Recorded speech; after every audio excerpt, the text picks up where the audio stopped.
Que a graça e a paz do Senhor esteja com você que está assistindo esse vídeo. Nesse momento eu estava refletindo a respeito de quanto tempo a gente perde da nossa vida querendo agradar os homens, né? Querendo agradar as pessoas próximas a gente, a nossa família, os nossos amigos, a pessoa com quem a gente se relaciona, mas que é importante estudar a palavra e entender que antes de nós mesmos até, nós temos que agradar a Deus. Porque nós estamos aqui, o motivo principal, o nosso propósito de vida é viver para Cristo, é viver para Deus, é agir conforme a vontade de Deus, né? Como o apóstolo Paulo fala, sermos imitadores de Cristo. Só que na prática,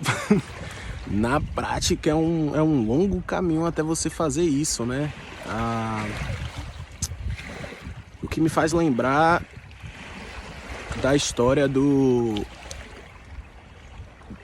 em que Jesus ele estava pregando e aí chega para ele um jovem rico. E esse jovem rico ele representava muito bem não só aquele povo de Israel naquele período, mas muitos de nós hoje em dia, porque aquele jovem rico ele era, como ele é autoexplicativo no nome, né? Ninguém sabe o nome dele, ninguém sabe se o nome dele era João, Jacó, Ezequiel. O nome dele na história é jovem rico.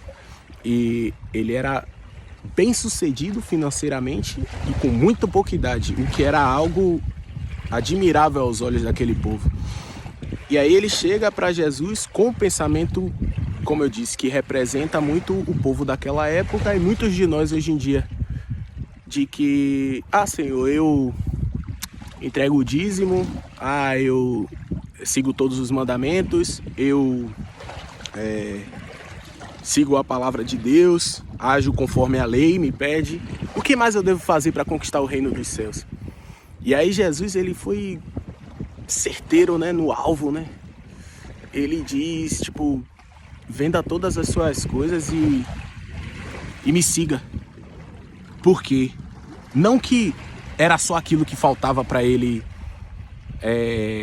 conseguir o reino dos céus de fato, né? Literalmente, como se fosse um mandamento, uma ordem.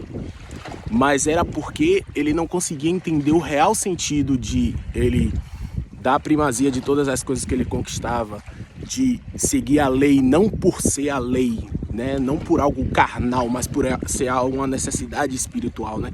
De você fazer porque é a coisa certa a fazer de uma forma muito mais ampla do que lei. Porque leis são criadas por homens. Claro que as leis e os mandamentos que ele estava seguindo eram leis ditadas por Deus. Mas era para um povo muito rígido, com a mentalidade de escravo, com uma ideia de mundo completamente diferente daquela que eles já estavam inseridos. Então, quando Jesus fala, venda todas as suas coisas e me siga, é para que ele tivesse em choque mesmo. E foi o que aconteceu. Ele ficou em choque e foi embora, porque ele não conseguiu entender que o real propósito daquilo tudo era ele entregar a vida dele para Deus. Era o sentido da vida dele, tudo que ele fizesse na vida dele fosse em função da glória de Deus e não em função dele conseguir o lugar dele no céu, sabe? Como se isso fosse um status. Então que essa mensagem seja passada para você da melhor forma, para que você consiga entender que, assim como eu venho no processo de tentar entender, né? Porque novamente, falar e entender as escrituras é uma coisa, agora pôr em prática todos os dias, em todas as suas ações, é algo complicado. Sobretudo hoje em dia que a gente tem acesso a tantas coisas, que a gente tem acesso a muita informação e conhecimento para aqueles que buscam de verdade. E as coisas acontecem de forma muito, muito mais rápida. É complicado você entender que As coisas têm que acontecer no tempo de Deus, de acordo com o propósito de Deus, para a glória de Deus. E que você possa realmente entender isso. Que o único motivo por você estar aqui, por eu estar aqui, por todos nós estarmos aqui, é para que o nome de Deus seja louvado, que Deus seja exaltado e conhecido por mais pessoas e que mais pessoas possam ser salvas. Compartilhe essa mensagem para que mais pessoas possam ouvir e conhecer e se interessar em conhecer a palavra de Deus, porque de fato é uma palavra que salva e que muda a sua vida para melhor, com toda certeza. Que Deus te abençoe.